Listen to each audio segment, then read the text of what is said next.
Hoodblitz. Every time we get the ball, we score. It's game time! It's time, baby. Hoodblitz. Where the cleats meet the streets. Right here with DJ Scream and Phillip Dukes. Whoa, touchdown! Hoodblitz. For a mo. DJ Scream.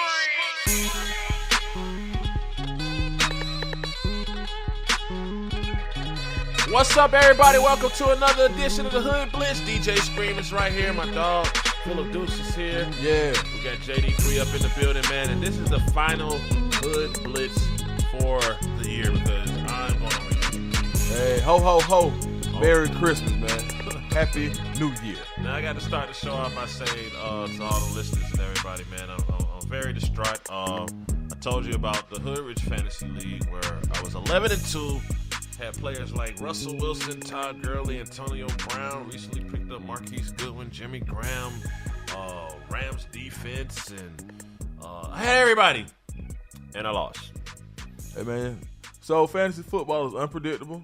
Like they say, any given Sunday, and it all the way goes down to the level of fantasy football as well. I, too, feel your pain because I was the second seed, and I lost as well. In a game that I thought I was going to win, and I lost on a Monday Night Football thanks to the Atlanta Falcons defense. Thanks, guys. Well, Jameis Winston, Jameis, give him some props too, man. Jameis, helped delay your grave. Yeah. No, actually, it was Devontae Freeman and Jameis Winston, but I said the Falcons defense because I really felt like they gave up some points in garbage time that they shouldn't have, and it wasn't even garbage time. It should have been garbage time, but we ate a W, to quote Jameis Winston and that weird stuff he says. So, as a Falcons fan, but just on the fantasy, from a fantasy standpoint, I'm still hurting, and I would no longer like to talk about this right now. Well, okay, so we'll move on to our game of the week: the Atlanta Falcons versus the New Orleans Saints. Atlanta Falcons 9-5, New Orleans Saints 10-4. Of course, game of the week. We handled our business at home, but now we're going to New Orleans, and I'm getting all kind of memes and everything from New Orleans people just being disrespectful to our Falcons. And the question is, and obviously we'll answer, who's going to win the game? But more importantly, how are they going to win the game? Now you got Alvin Kamara and Mark Ingram back, so it's a different dynamic on defense for the Falcons than what they did a couple weeks ago. How do the Falcons win this game on both sides of the ball? How do the Saints win it? We don't want the Saints to win it, by the way.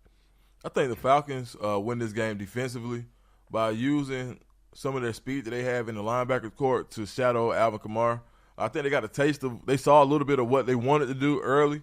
So I think having that having some film and also seeing it live and not having to defend against it, I think they're not going to see some of the Saints' counterplays that they would have seen in the second game against anybody else. So I think they'll be well prepared based on the fact that they've seen Kamara. And I think Deion Jones can run with anybody in the league. And that's the key matchup that I think will determine the game, Deion Jones and Alvin Kamara. I think Deion Jones is up for the challenge. And offensively, I think that the Falcons are going to steal a page out of the New Orleans Saints playbook and get the ball to their running backs in space. I'm not sure. So the Saints defense is very aggressive. They had some problems last week. Marshawn Lattimore has been playing out of his mind as far as locking down some receivers. And I think in the last game they had some issues as far as trying to figure out how to get the wide receivers open.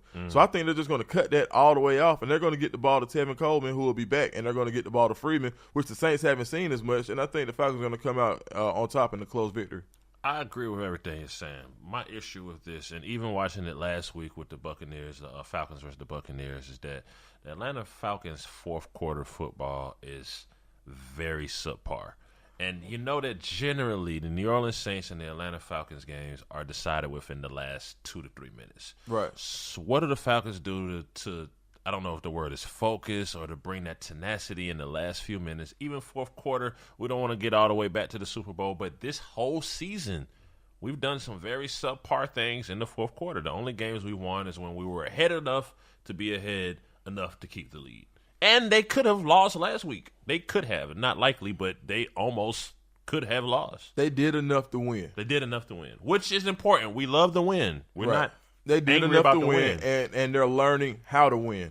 They're learning how to fight adversity. They're learning how to keep a lead. Even if it's just enough to win the game, they still won the game. They're learning how to win. So you got to think, the Falcons were 4-4. Now they're 9-5. So which means they're 5-1 in their last 6 games. Out. They're getting ahead early, and they're pulling it out. We're going to need some offense in the last 2-3 minutes. Yeah, they're getting just enough offense. So they're getting a lot better in their 4-minute offensive sets. I would like for them to punch the ball in so they could take a little bit of stress off me as a fan. But I like where the Falcons are right now. Actually, they're learning how to win gritty, and I think that's something to be said versus the Falcons team last year where they were blowing teams out. Right. And it was like, oh, okay, we're just going to party. We're going to celebrate third quarter, fourth quarter. No, right now they're in every game. Every play counts, and they're keeping it. And what they are doing, they're having a lot less 3 and outs, which enables you to have a 4-minute offense, which enables you to kind of run that game clock down. So even if the momentum has shifted to the other team, the Falcons are still coming out on top because there's not enough time left because they're learning how to win, and that's very important. It's just like you saying in the fourth quarter the Falcons don't know how to win. They do. Well, if they're winning. If they beat the Saints tomorrow, and my prediction is that they will beat the Saints 23-22. 23-22. Don't ask me how. You know what? Conversions, 3 points, safeties, all that shit tomorrow. Right. If and when they do, then they're first in division. Correct? Will it be number 1 in division? Or will it be the Panthers? I think it'll be the Panthers. Still be the Panthers? Yeah. Because the Panthers beat us. Right. But it'll be a 3-way. It depends on if the Panthers win or not because the Falcons are. Who did the Panthers play?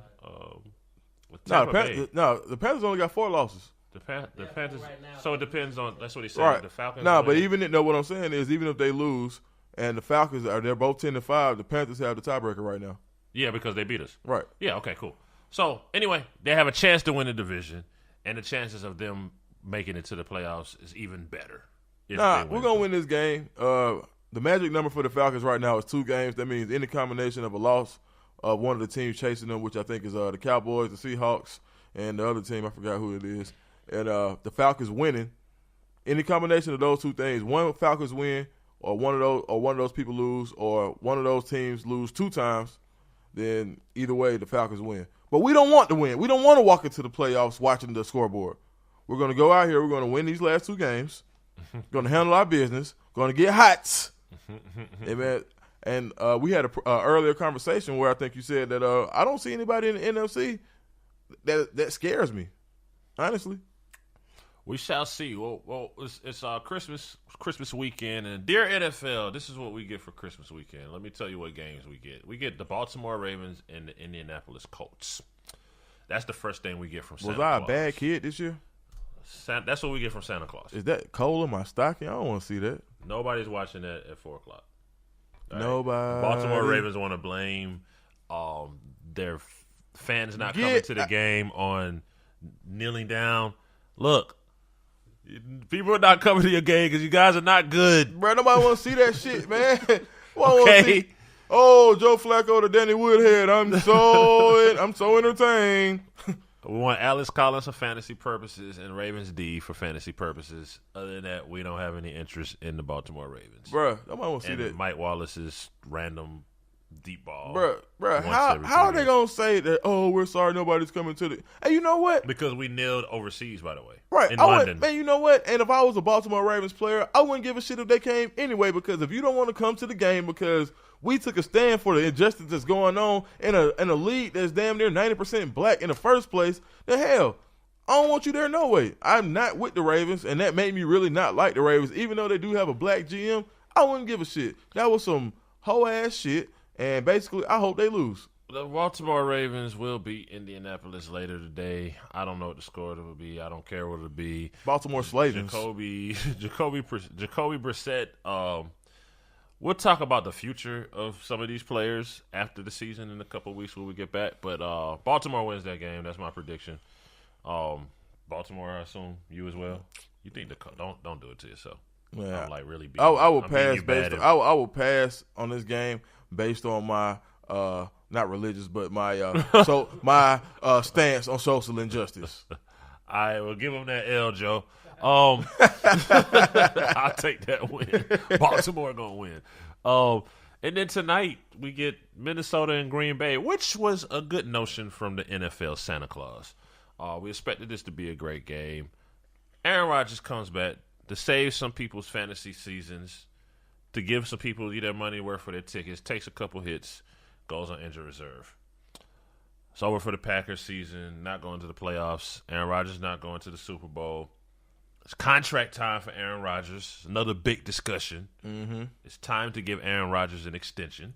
Mm-hmm. He says he wants to play as a Packer. He doesn't even see anything else.